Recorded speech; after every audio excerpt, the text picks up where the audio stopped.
Welcome to the Jaron Jarvis channel. I am Jaron Jarvis.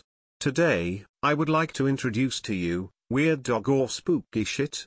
This is going to be fairly short, but I'm pretty creeped out and want to tell somebody about this, and my friends don't think much of it. Also, I'm on mobile, so if the formatting is bad or if my autocorrect has changed a word so a sentence doesn't make sense, I apologize.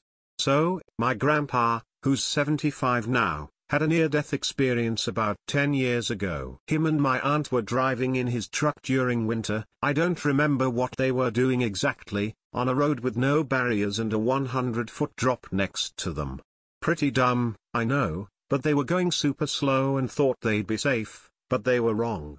Long story short, the truck hit black ice. My grandpa bent the steering wheel because he was pulling it so hard to stay on the road. He somehow ended up halfway out of the truck, and the truck rolled down the steep drop while he was hanging half in and half out of truck. His whole experience with death could be a story of its own, because honestly I don't know how to rationally explain it other than angels helping him. And keep in mind, I don't even necessarily believe in a god, but something saved his life because he should have been dead 10x over. Because of this traumatic experience, my grandpa struggled with PTSD for years and finally decided to get a dog to help keep himself grounded and stable, which has helped him a lot, and he no longer has flashbacks. The dog's name is Leo. He's a chubby little dog that I swear fakes his stupidity to get more attention. He's not a certified therapy dog, but he definitely helps. Now, believe it or not, my grandpa was not crippled by the wreck and is in good enough shape to continue logging, even though his doctors said he'd never be able to walk without a cane again. Logging though is dangerous for a dog, so he stops by in the morning and drops Leo off so he can get love and play. Bully, my dog. Leo likes to go to bed by, at the latest, 8 p.m. and oftentimes he'll push the hallway door open and then wander into either my open bedroom, or shove open my mom's bedroom door. This is where it gets kind of creepy. Leo will be in one of our beds not making any noise for an hour or so, and then he'll suddenly start barking.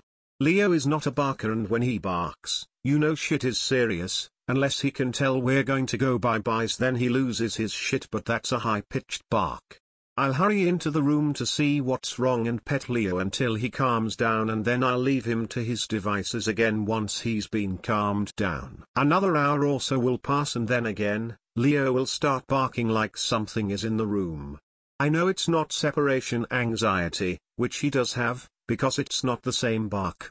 When he's excited or anxious his bark is high-pitched, but when he's in those rooms it's a deep bark and oftentimes accompanied by growls, which he again does not growl. I'm pretty sure if you were to punch Leo he'd kiss and thank you. He's just a really lovely dog. All my friends agree my house is kind of eerie. It just doesn't feel quite right, and I agree with them. It's always freaked me out. I'm not sure what Leo is barking at, but he always refuses to leave the room once it's started, and he has to be carried into the living room and the door locked so he won't go back. It always freaks me the fuck out and gets me on edge, like right now. Any ideas or similar experiences?